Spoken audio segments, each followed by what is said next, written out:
안녕하세요. 해외 축구를 전문 분석해드리고 있는 해축다나와입니다. 시청료는 구독과 좋아요입니다. 스포츠가 어렵게 느껴지신다면 댓글을 통해 무료 멤버방에서 99% 적중률의 픽을 받아보세요.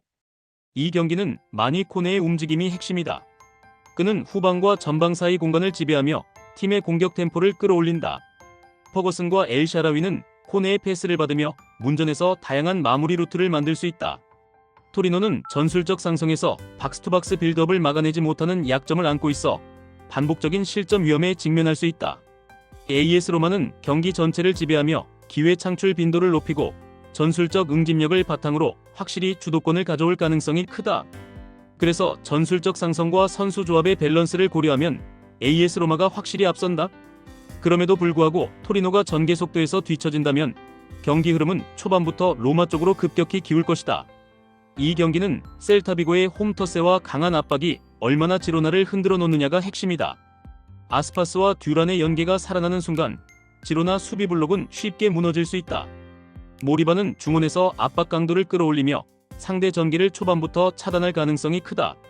지로나는 스투아니를 활용해 버티려 하겠지만 빠른 템포 속에서 지원이 늦는 순간 공격 효율이 크게 떨어진다. 특히 원정 경기력의 불안정함은 이번 매치업에서 더 크게 드러날 수 있다. 결국 전술적 완성도와 심리적 우위에서 셀타비고가 확실히 앞선다. 멀리는 포백 기반의 4-2-3-1을 유지하지만 전방 마무리에 부재와 수비 조직력 붕괴가 반복되는 불안정한 흐름이다. 포스터와 앤서니의 활동량은 의미가 있지만 상대 강한 압박 앞에서는 쉽게 차단당하며 컬렌의 볼 전개도 안정적이지 못하다. 반면 리버풀은 살라의 측면 돌파와 에키티케의 득점 감각, 비르치의 창의적 전개가 완벽하게 조화를 이루고 있다. 특히 살라가 터치라인을 따라 전개하다 순간적으로 컷인하는 장면은 상대 수비를 무너뜨리기에 충분하다. 리버풀은 유럽 대항전을 병행하고 있음에도 주축 자원의 컨디션 관리가 잘 이루어지고 있으며 공격 템포도 꾸준히 유지되고 있다. 그럼에도 불구하고 벌리 수비진의 제공권 약점과 전환 과정의 허점은 리버풀의 파괴적인 전방을 막아내기에 버겁다. 결국 객관적인 전력 차이와 전술적 완성도의 간극이 확연하게 드러날 것이며 리버풀이 경기를 주도할 가능성이 높다. 후반으로 갈수록 체력 차이가 극명해질수록 리버풀의 우세는 더욱 뚜렷해질 전망이다. 레체의 포메이션은 4-3-3이며 카마르다는 전방에서 스피드를 활용한 움직임으로 뒷공간을 노리지만 제공권 싸움에서는 약점을 보인다. 테테 모렌테는 측면에서 드리블 돌파와 크로스를 시도하지만 마무리 단계에서 기복이 심하다. 라마다니는 중원에서 활동량이 많아 전방 압박과 커버링을 동시에 수행하지만 공격 전환 속도는 다소 더디다. 레체의 포백은 공간 커버가 안정적이지 못해 빠른 템포의 압박을 받으면 라인 간격이 벌어지는 약점을 드러낸다. 특히 수비 전환 과정에서 풀백 뒷공간이 쉽게 열려 상대 윙포워드에게 반복적으로 위협을 허용할 수 있다. 그래서 강한 압박과 속도전에서 레체가 밀릴 가능성이 크다. 이 경기는 아탈란타의 공격적인 3-4-3 전술과 레체의 포백 불안이 맞물리며 흐름이 일찍 기울 가능성이 크다. 데 케텔라이르는 최근 물오른 경기 감각으로 하프 스페이스 돌파와 슈팅에서 높은 위협을 보여줄 전망이다. 스카마카의 제공권과 연계, 파살리치의 침투까지 더해지면 아탈란타의 공격 루트는 다양하게 전개될 것이다. 반면 레체는 카마르다와 모렌테가 전방에서 활로를 열려해도 중원과 수비의 연결에서 불안정한 장면이 반복될 수 있다. 그래서 박스 근처에서 수적 우위를 만드는 아탈란타가 득점 기회를 지속적으로 창출할 가능성이 높다. 결국 경기 전반적인 주도권은 아탈란타 쪽으로 기울며 승리의 그림을 완성할 것이다. 이 경기는 우디네세의 날카로운 역습 전개가 핵심이다. 칼스트렘의 킬 패스는 피사의 3백 라인을 쉽게 무너뜨릴 수 있으며 브라보의 폭발적인 스피드가 뒷공간을 파괴한다. 데이비스가 중원에서 압박과 커버를 동시에 수행하며 전환 템포를 끌어올리면 피사는 수비 라인을 정비할 시간을 확보하지 못한다. 반면 피사는 마이스터와 마린을 활용해 공격 전개를 시도하겠지만 수비 전환 속도의 한계로 역습을 막기 어렵다. 그래서 초반부터 우디네세가 압박을 강화하고 빠른 전환을 이어간다면 경기 흐름은 일방적으로 기울 가능성이 크다. 결국 피사의 3백은 전술적 한계 속에서 우디네세의 연쇄적인 역습 패턴에 무너질 수밖에 없다. 그리고 경기 후반으로 갈수록 체력 부담까지 겹치면 우디네세가 더 많은 득점을 만들어낼 여지도 크다. 툴루즈는 3-4-3 전형으로 수적 우위를 앞세워 측면 공략을 즐겨 사용한다. 마그리는 빠른 드리블 돌파로 상대 수비를 흔들지만 마무리에서 일관성이 부족하다.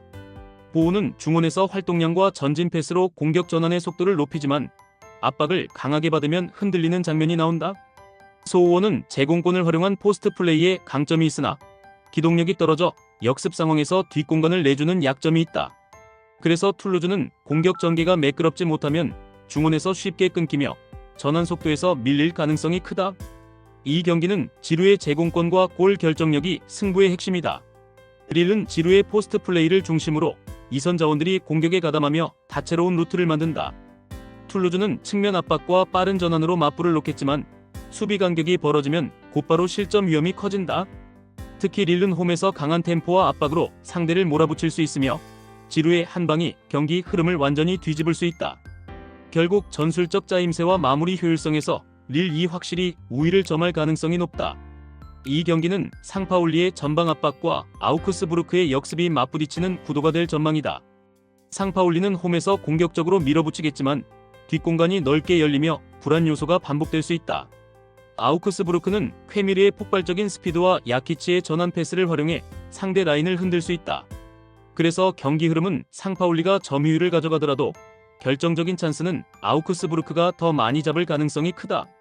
상파울리는 홈에서 공격적인 압박 전술로 흐름을 잡겠지만 뒷공간 약점이 반복될 수 있다. 아우크스부르크는 쾌미르를 앞세운 빠른 역습으로 상파울리 수비를 공략하며 기회를 만들어낼 것이다. 결국 전술적 구조의 허점을 집요하게 파고드는 아우크스부르크가 승리를 거둘 가능성이 높다. 이 경기는 양팀 모두 인버티드 풀백을 활용해 중앙 밀집도를 높이는 전술을 구사할 가능성이 크다. 하프라인 근처에 많은 선수가 몰리면 템포가 느려지고 패스 교환 위주의 흐름이 이어진다. 득점 기회는 제한적으로 발생할 수 있으며 골 결정력이 낮아질수록 균형은 더욱 굳어진다. 레반테는 5백 기반으로 수비를 단단히 가져가며 역습 찬스를 노릴 것이다. 베티스는 점유율을 높여 전개를 시도하겠지만 루즈해진 템포는 득점 기회를 제한한다. 결국 경기 전체는 단조로운 패스 교환과 중원 압박 속에서 쉽게 균형이 깨지지 않을 것이다. 랑스의 토뱅은 좌우 전환과 연계 플레이를 시도하지만 압박 강도에 따라 영향력이 줄어들 수 있다. 사이드는 순간적인 공간 침투와 드리블 시도로 변화를 줄 수 있지만 팀 전술적 지원이 부족할 경우 고립되는 장면이 많다. 실라는 제공권을 활용한 포스트 플레이가 강점이지만 빠른 템포의 전환 속에서는 기동력 한계가 드러난다. 랑스는 3-4-3 전형을 활용하며 수비 블록을 두텁게 유지하려 하지만 점유율 싸움에서 밀리면 공격 전개가 단조로워진다. 특히 중원 압박을 받으면 후방 빌드업이 무너지고 전방으로의 연결이 끊기는 약점이 반복된다. 이 경기는 파리가 점유율을 장악하며 얼마나 다양한 공격 루트를 만들어내느냐가 승부의 핵심이다. 덴벨레와 바르콜라의 측면 침투가 상대 수비 블록을 흔들고 파비안 루이스가 중원에서 템포를 조율할 것이다. 랑스는 실라와 사이드를 활용해 반격을 노리겠지만 점유율 싸움에서 밀리는 순간 기회 창출은 제한적이다. 특히 압박 강도와 전환 속도에서 파리가 확실히 앞서 있어 랑스가 후반으로 갈수록 수비 집중력이 떨어질 가능성이 높다. 결국 전술적 완성도와 개인 기량, 그리고 홈 어드밴티지까지 감안하면 파리가 승기를 쥘 가능성이 높다. 양팀 모두 전술적으로 중앙 점유를 강화하려 하며 인버티드 풀백을 활용해 중원 숫자를 늘릴 전망이다. 맨시티는 홀란드의 피니시와 이선 자원의 전진 움직임을 통해 주도권을 잡으려 한다. 맨유는 쿠냐의 침투와 브루노의 패스로 순간적인 찬스를 노리지만 전개 속도가 늦어지는 약점이 드러날 수 있다. 하프라인 부근에서 강한 압박과 치열한 중원 싸움이 이어지면서 경기 흐름은 루즈해질 가능성이 높다. 후반에는 체력 소모가 누적되며 두 팀 모두 득점력이 둔화될 수 있고 뚜렷한 우위가 나오지 않을 가능성이 크다. 맨시티는 홀란드와 셰르키의 전방 움직임으로 위협적인 장면을 만들어낼 수 있다.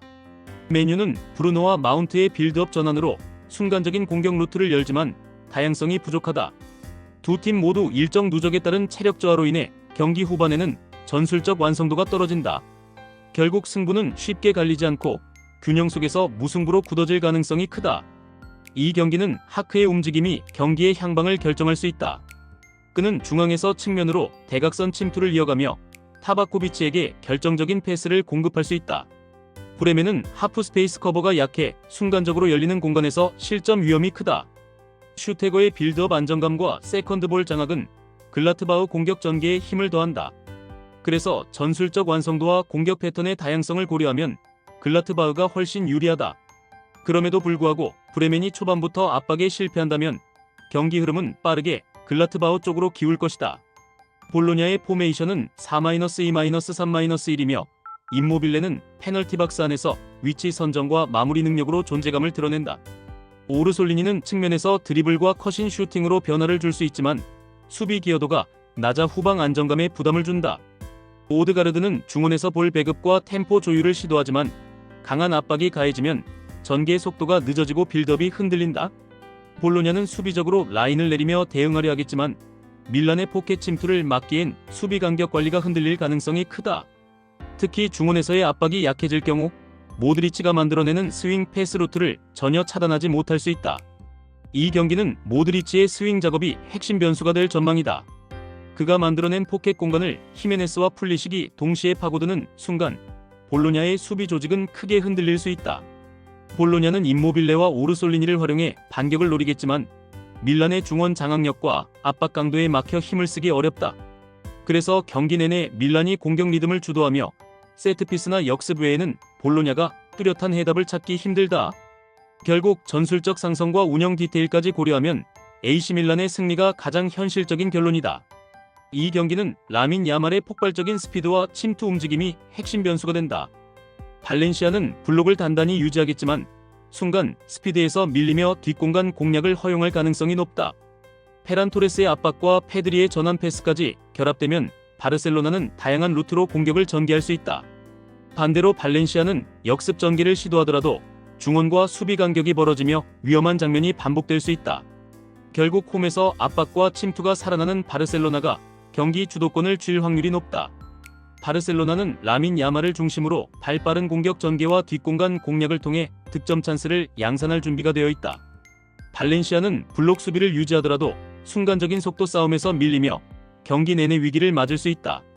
결국 이 매치는 바르셀로나의 공격 완성도와 빠른 템포가 빛을 발하며 홈 승리로 이어질 가능성이 크다. 이상 오늘 해외 축구 경기 분석 모두 꼼꼼하게 해드렸습니다. 영상 시청에 감사드리며 혼자 분석하기 힘들다고 느껴지신다면 언제든 댓글을 통해 무료픽 멤버방을 찾아주시길 바랍니다.